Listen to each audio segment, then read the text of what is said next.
अस्सलामुअलैकुम वरहमतुल्लाहि वबरकातुहू। दोस्तों, आज मैं आप लोग के लिए लेकर आई हूँ बहुत ही मज़ेदार किस्म का कीमा मटर आलू की रेसिपी। तो चलें जी, शुरू करते हैं। बिस्मिल्लाहिर्रहमानिर्रहीम। ये मैंने लिया है बीफ का कीमा 1 किलो। थोड़ी सी चिकनाई भी है इसमें और बहुत अच्छे से वॉश कर लिया है। तो ये मैंने लिए हैं 3 टमाटर दरमियाने साइज़ के।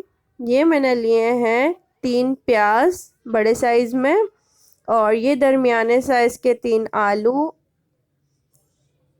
1 इंच अदरक का टुकड़ा और 5 से 6 दाने लहसुन के, और ये बड़ा कप मटर के दानों का अच्छे से वॉश कर लिए हैं मैंने। ये मैंने लिया है एक छोटा कप कुकिंग ऑयल का, और ये मैंने लिया है नमक और कश्मीरी लाल मिर्च, ये चंद दाने दालचीनी के, चंद लौंगे, चंद काली मिर्चें, और ये है पिसा हुआ धनिया, ये है पिसी हुई लाल मिर्चें। तो तमाम ये मसाले मैंने ले लिए हैं। अब पतीली मैंने चूल्हे पे रख दी है गरम करना।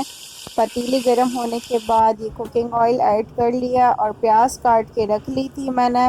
अब ये मैं डाल रही हूँ कुकिंग ऑयल में। अच्छे से अब मिक्स कर लेना है तमाम प्याज को ऑयल में, और गोल्डन ब्राउन होने तक आपने पकाना है। साथ खड़े रहना है, आपने हिलाते रहना है, प्याज जल ना जाए, आपको इस बात का ध्यान रखना है। तो प्याज ब्राउन हो चुकी है यहाँ पे हमारी बहुत अच्छे से।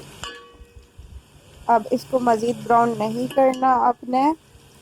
अब जल्दी से इसमें मैं कीमा डाल रही हूँ, जो कि मैंने बहुत अच्छे से वॉश करके रख लिया था। तो कीमा डालने के बाद अच्छी सी मिक्सिंग कर लेनी है आपने। प्याज और ऑयल में बहुत अच्छे से कीमा भून लेना है।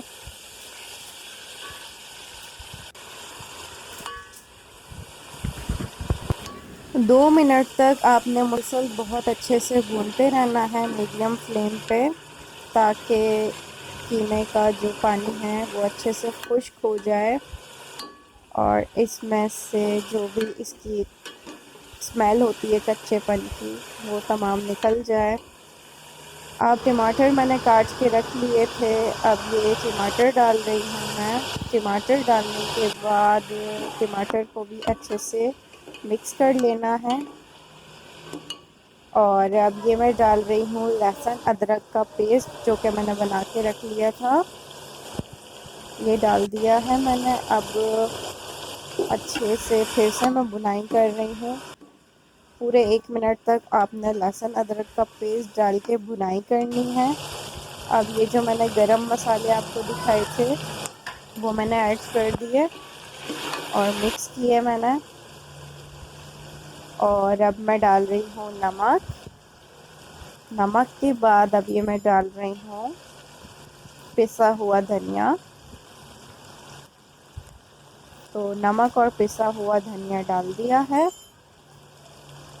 अब इसमें ये लाल मिर्चों का पाउडर है, ये भी मैंने डाला है।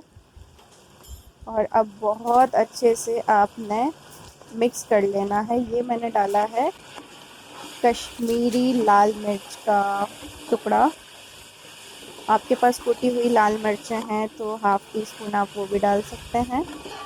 मेरे पास कश्मीरी लाल मिर्च थी तो मैंने वो डाल दी। बहुत अच्छी सी भुनाई करनी है आपने 2 से 3 मिनट तक।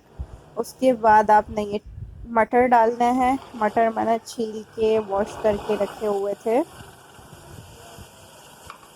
अब मटर भी डाल के बहुत मिक्स करना है, ताकि मटर में भी तमाम कीमा और तमाम स्पाइसेस का टेस्ट आ जाए। इतना आपने मिक्स कर लेना है मटर डाल के। अब ये जो आलू मैंने आपको दिखाए थे वो कट करके वॉश करके मैंने रख लिए थे, अब ये भी डाल रही हूँ मैं। तो कीमे को तो हमने बहुत अच्छे से भून लिया था 2 से 3 मिनट तक बहुत अच्छी तरह, और इससे पहले भी तमाम मसाले डाल के थोड़ा थोड़ा करके 1 2 3 मिनट करके हमने भून लिया है। तो काफ़ी हद तक तो ये कीमा गल चुका है। अब इसको बहुत ज़्यादा आपने ओवर कुक नहीं करना, इसलिए मैंने इसमें मटर और आलू शामिल कर लिए हैं। मटर और आलू भी आपके 15 से 20 मिनट लेंगे गलने में, और इतनी देर में जो कीमे में कसर है वो भी पूरी हो जाएगी, वो भी अच्छे से पक जाएगा। तो ये मैंने 1 गिलास पानी शामिल कर दिया है। 1 गिलास पानी शामिल करने के बाद आप देख लें, आपको अगर बिल्कुल भुना हुआ रखना है तो आप मज़ीद ना शामिल करें, लेकिन मुझे थोड़ा सा शोरबा टाइप का भी करना होता है, तो इसलिए मैंने टोटल 2 गिलास पानी इसमें। अब 2 गिलास पानी ऐड करने के बाद अब इसको मैं ढक के रख दूँगी 15 से 20 मिनट तक के लिए। तो पूरे पूरे 20 मिनट के लिए मैंने ढक के रख दिया था। 20 मिनट के बाद अब मैंने चेक किया तो बहुत ही अच्छे से मटर और आलू गल चुके हैं कीमा समेत। अब ये है मेरे पास कसूरी मेथी, ये मैंने आधा चाय का चम्मच डाल दिया है, और ये डाल के मिक्स कर दिया है। इससे दोस्तों बहुत ही अच्छी शानदार किस्म की एक खुशबू आती है खाने में। अब मैंने ये डाल के 1 मिनट के लिए ढक के रख दिया, बिल्कुल लो फ्लेम पे रखना है आपने। 1 मिनट के बाद अब मैंने चेक किया तो इतनी मज़े की खुशबू आ रही है, और तमाम जो ऑयल है वो ऊपर आ गया है, तमाम जो रोगन है। बहुत ही मज़ेदार किस्म का कीमा मटर आलू हमारा तैयार है। आप लोग ज़रूर ट्राई कीजिएगा मेरी रेसिपी से। अगर आपको मेरी रेसिपी पसंद आई तो लाइक करें, सब्सक्राइब करें। अल्लाह हाफिज़।